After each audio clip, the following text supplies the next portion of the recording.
Good day, everybody, and welcome to another edition of the Military and Foreign Affairs Network. I am your host, the voice of reason. Today, we're continuing our ongoing coverage of the war between the Russian Federation and the Ukraine.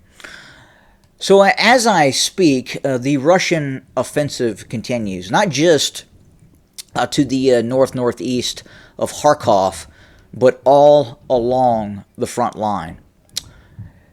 So, what is the Russian strategy?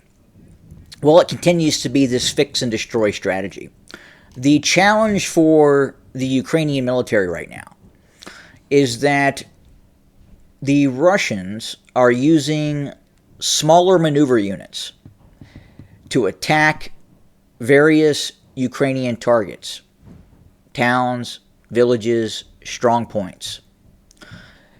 This then requires a Ukrainian response, a Ukrainian fire brigade, a Ukrainian reserve formation that is designed to move into the area and back up these areas where the Russians are attacking. Now, what is happening now is the Russians are able to bring to bear their glide bombs. So as the Russians attack, at times they are offense, at times they are misdirection operations. At times, they're specifically designed to get a Ukrainian military reaction. When the Ukrainian military reacts, that is when the Russian Air Force strikes. The Russians have near real-time intelligence, just like the Ukrainians do. The Ukrainians are being supported by the United States in terms of its ability to see what's happening on the battlefield.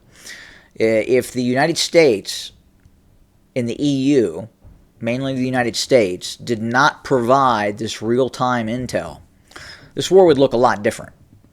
A lot different.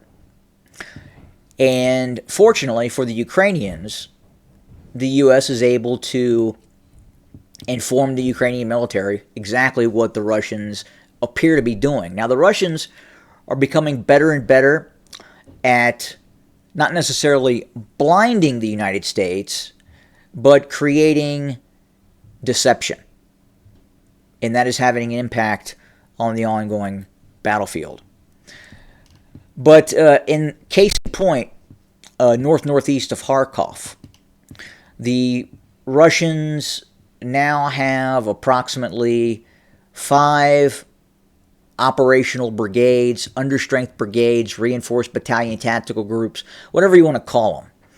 So 5 very large formations are now operating across the border from Russia proper into what is eventually going to be Russia proper. I know that's tough for the Ukrainians to hear, but that's ultimately, in all probability, what is going to happen in many of these areas. And in many of these areas, the language is Russian. They're all Russian speakers. And I'm not going to get into the background of the conflict. I don't think that's necessary. Most of the viewers who watch this channel are fairly well educated and understand what is happening on the ground. So there's no need to really get into that. But that is what we're seeing, where the most important aspect is this new Russian ability to use these GLONASS guided bombs. Major impact on the course of the war. We didn't see this type of strategy earlier in the conflict. The Russians are also operating at a much slower pace as well. The Russians, in the early stages of this conflict, looked for a decapitation operation. They believed that the Ukrainian military was probably not going to fight as tenacious as it did, and that was a failure on the part of the Russian intelligence service. But now, this is a wide battlescape. And the Russians are going to continue to move very slow, very methodically, with the goal of not necessarily taking territory.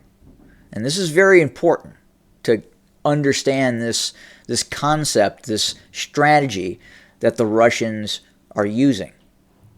The Ukrainians, the West, the mainstream media often talks about, well, the Russians aren't really gaining any ground and they're taking lots of casualties. Well, we don't know if the Russians are taking the kind of casualties that the Ukrainians are reporting. We know the United States doesn't agree with the amount of casualties that the Ukrainians are reporting that they're inflicting upon the Russians. We know that. And the U.S. Measured casualties are much lower in terms of what the Russians are sustaining. We know this. So we don't really know. But we do know that the Russian objective is to degrade and destroy the Ukrainian army. And that's exactly what it's doing. No, it is not moving in large columns taking control of territory. The control of territory for the Russians, the seizing of terrain, will occur with the defeat of the Ukrainian military. Early on, the Russians were trying to grab territory. They believed, hey, if we move in and we seize control of Zaporizhia, or we seize control of Kherson, or we move on Odessa, that could cause the Ukrainians to fold. It's not what's happening. The Ukrainians were fighting, and fighting very tenaciously. And the Russians now understand that they have to kill the Ukrainian army. Doesn't matter what objective the Russians set out upon in terms of taking territory. If it takes an objective, it still has to deal with counterattacking Ukrainian army formations. The strategy right now for the Russians is to eliminate that threat, where no persons in the Ukraine want to join the Ukrainian military out of threat of being killed. And then the Russians move forward. Kharkov. The Russians slowly move forward as the Ukrainians attempt to counterattack, or they attempt to fight in some of these fortified outposts that they have created. The Russians bomb them into oblivion with either guided bombs or heavy artillery.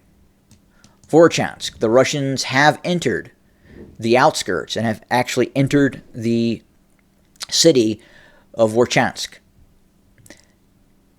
I'm probably saying that wrong. Forgive me. But the whole idea is not necessarily to rapidly seize control of this border town.